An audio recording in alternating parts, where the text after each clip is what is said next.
Assalamualaikum warahmatullahi wabarakatuh. Halo teman-teman semua, bagaimana kabar kalian hari ini?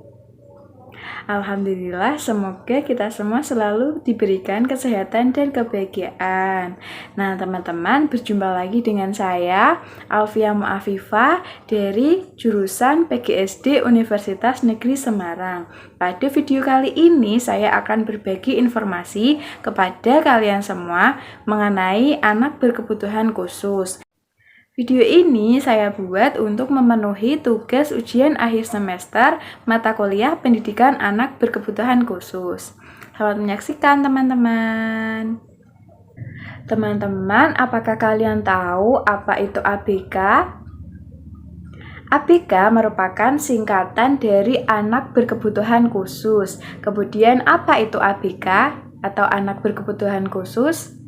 Anak berkebutuhan khusus adalah anak yang mengalami keterbatasan atau keluarbiasaan, baik fisik, mental intelektual, sosial, maupun emosional, yang berpengaruh secara signifikan dalam proses pertumbuhan atau perkembangannya dibandingkan dengan anak-anak yang lain yang seusia dengannya.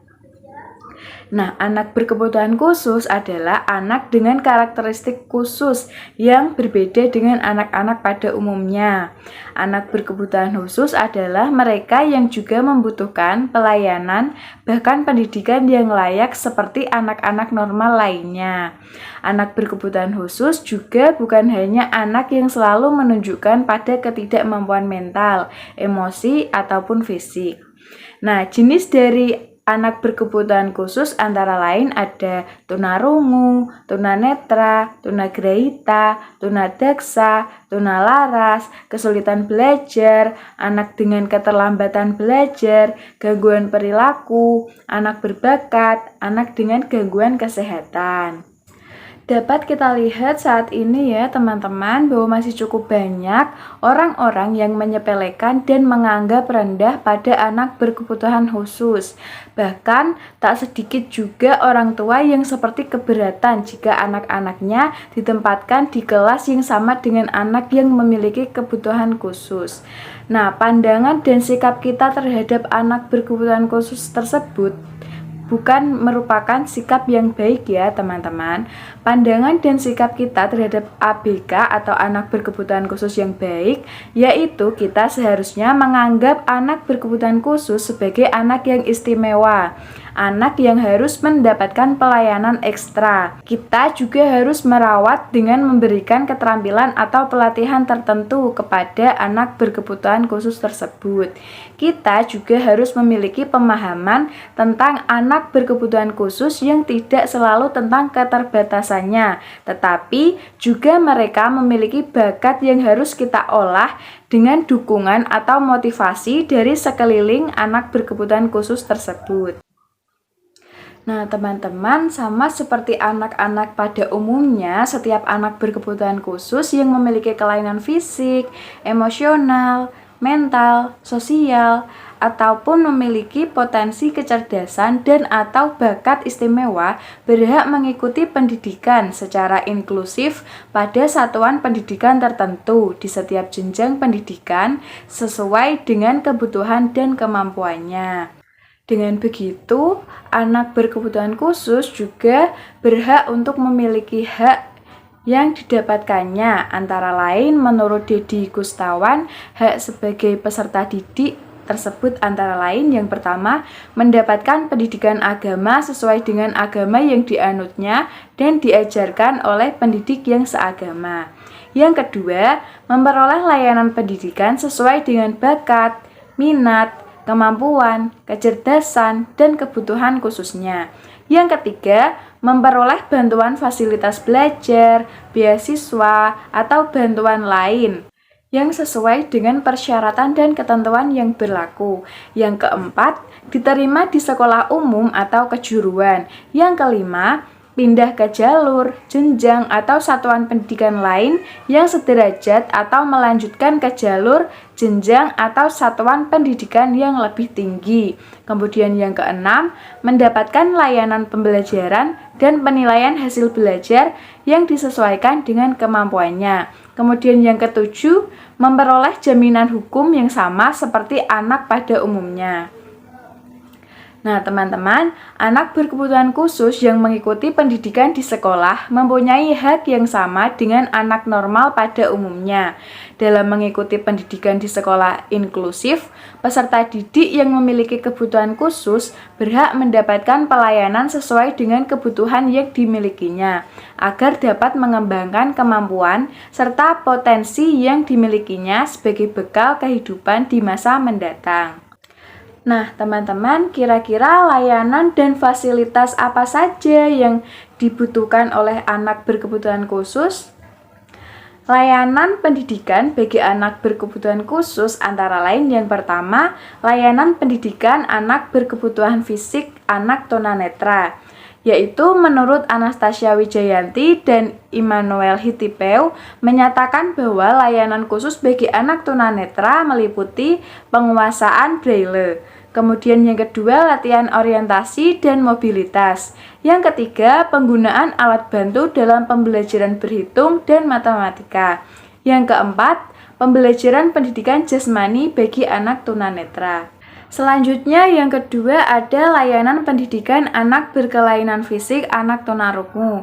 Antara lain ada metode oral, ada membaca ujaran, metode manual, ejaan jari, dan komunikasi total. Selanjutnya layanan pendidikan anak berkelainan fisik anak tunadaksa. Antara lain pendekatan multidisipliner dalam program rehabilitasi anak tunadaksa. Yang kedua ada program pendidikan sekolah. Yang ketiga ada layanan bimbingan dan konseling. Selanjutnya ada layanan pendidikan anak berkelainan mental emosional. Yang pertama, layanan untuk anak tunagrahita. Tujuan utama layanan pendidikan bagi anak tunagrahita adalah penguasaan kemampuan aktivitas kehidupan sehari-hari dalam mengelola diri sendiri. Untuk mencapai itu perlu pembelajaran mengurus diri sendiri dan pengembangan keterampilan vokasional terbatas sesuai dengan kemampuannya. Selanjutnya, layanan pendidikan anak berkelainan mental emosional yang kedua yaitu ada anak tunalaras. Nah, khusus untuk kelainan perilakunya, pendekatan pendidikan bagi anak tunalaras menggunakan pendekatan bimbingan dan konseling serta terapi. Baiklah teman-teman, selain layanan ada juga fasilitas yang dibutuhkan oleh anak berkebutuhan khusus. Antara lain yang pertama fasilitas bagi anak tunanetra. Yang pertama ada huruf Braille, yang kedua ada tongkat putih, yang ketiga ada tongkat laser, yang keempat ada optakon, yang kelima ada sonic guide, yang keenam ada Versa Braille. Selanjutnya, fasilitas bagi anak tunarungu. Yang pertama ada audiometer, yang kedua ada hearing aids, yang ketiga ada telepon type reader, yang keempat ada mikrokomputer, yang kelima ada audiovisual, yang keenam ada tape recorder, yang ketujuh ada spatel, yang kedelapan ada cermin. Selanjutnya, fasilitas pendidikan untuk anak tunagrahita. Fasilitas pendidikan yang berkaitan dengan sensori motorik antara lain yang pertama berkaitan dengan visual, yaitu meliputi berbagai bentuk benda, manik-manik, warna, dan sebagainya. Yang kedua berkaitan dengan perabaan dan motorik tangan, antara lain manik-manik, benang, krayon, kemudian ada kertas amril, dan sebagainya. Yang ketiga berkaitan dengan pembau, yaitu fasilitasnya antara lain ada kamper, minyak kayu putih, dan sebagainya. Selanjutnya yang keempat yaitu berkaitan dengan koordinasi, meliputi menara gelang, puzzle, meronce, dan sebagainya. Selanjutnya ada fasilitas pendidikan untuk anak tunadaksa. Antara lain yang pertama ada brace. Brace itu merupakan alat bantu gerak yang digunakan untuk memperkuat otot dan tulang. Yang kedua ada hearing aids yang merupakan alat penyangga tubuh yang ditumpukan pada tangan atau ketiak untuk menyangga beban tubuh. Yang ketiga ada splint. Alat ini bertujuan untuk meletakkan anggota tubuh pada posisi yang benar agar anggota tubuh yang sakit tidak salah bentuk. Yang keempat ada wheelchair atau kursi roda. Selanjutnya ada fasilitas pendidikan untuk anak tunalaras.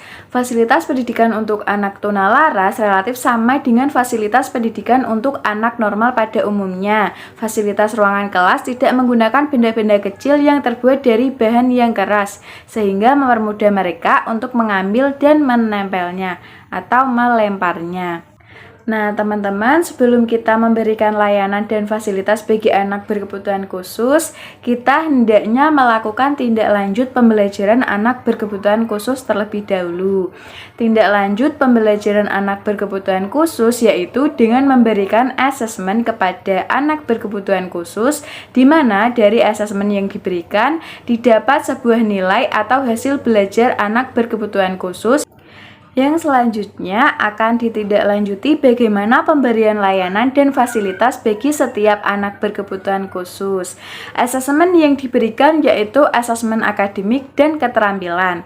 Untuk jenis asesmen sendiri ada dua, yaitu asesmen formal dan asesmen non-informal.